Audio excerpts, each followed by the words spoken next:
Okay, welcome to their final project from Information Technology 9 for our programming unit. What we're going to work on, guys, is we're going to work on a slider puzzle. You've probably seen these before. You can buy them at the Looney store. You can buy them all over the place at toy stores. And they work a bit like this. You've got an image that's divided up onto a series of tiles. And this image will get scrambled around. One of these tiles actually won't be there.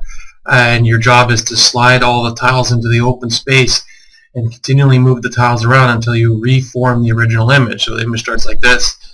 There's a scramble button, and then you got to start to slide them all back into position until they get back into their original spots. So that's what we're going to make. The ideal image for this particular project would be one that's fairly simple. You don't want anything too complicated, and you certainly don't want anything with a difficult, complex, repeating pattern. So make sure you choose something relatively simple. I'm using the logo here, and if it's too complicated, it just adds way more complexity to the solution than you really need.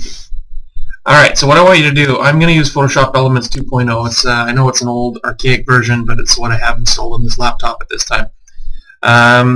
Open up the image that you've chosen to use for your particular project.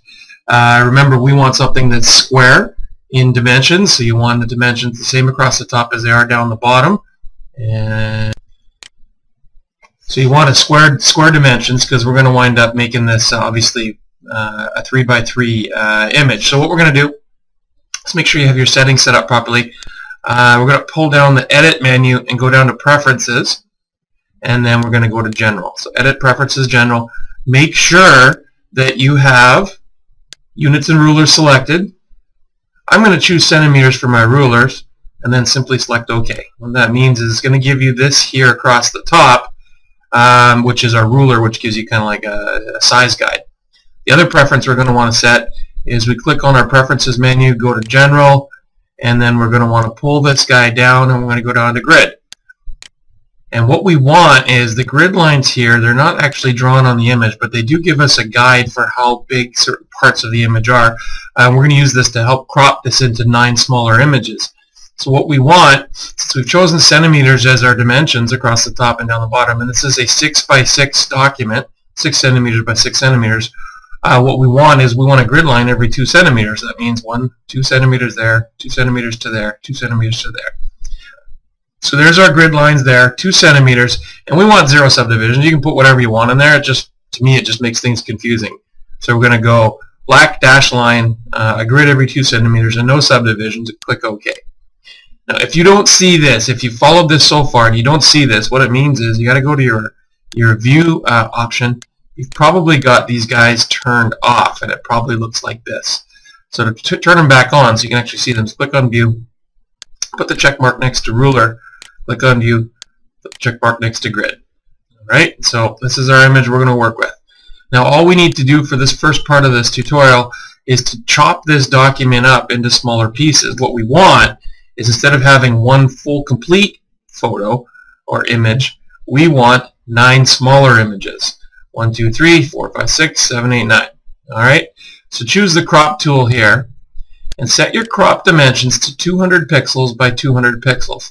Now these numbers can change. You can set this whatever you want, but for my document that I'm creating in Visual Basic, I'm going to use a 200 pixels by 200 pixel picture box. And so if we make this size fit now, it'll save us some grief later. So whatever you choose here, just remember you have to choose this in your Visual Basic application when you get it rolling. Alright, so here is what I'm going to do. With the crop tool selected, 200 pixels by 200 pixels is what I set it up there. I just simply click and drag to those guidelines. And it actually kind of sticks to those guidelines. It kind of snaps to the grid. Now I've got my ready to crop image. I'm going to choose the OK button here, the commit button. And I'm simply going to choose File, Save As. And this is my first image, top left image. I'm going to save it as 1.jpg. I've already done this already, but I'm going to go through it again anyways. So 1.jpg there. And we're going to replace it, of course. Maximum quality. Alright, now I want to get my old picture back. I'm just going to hit Control-Z, which uncrops it. And then I'm going to repeat that process. And what I want, I'm going to move this over here so it snaps to the grid lines again. What I want is to make sure, obviously I've cropped it along those grid lines. We're good to go. Commit that. File. Save as. This is our second image. Click Save. OK. And then I'm just going to fast forward this video for you.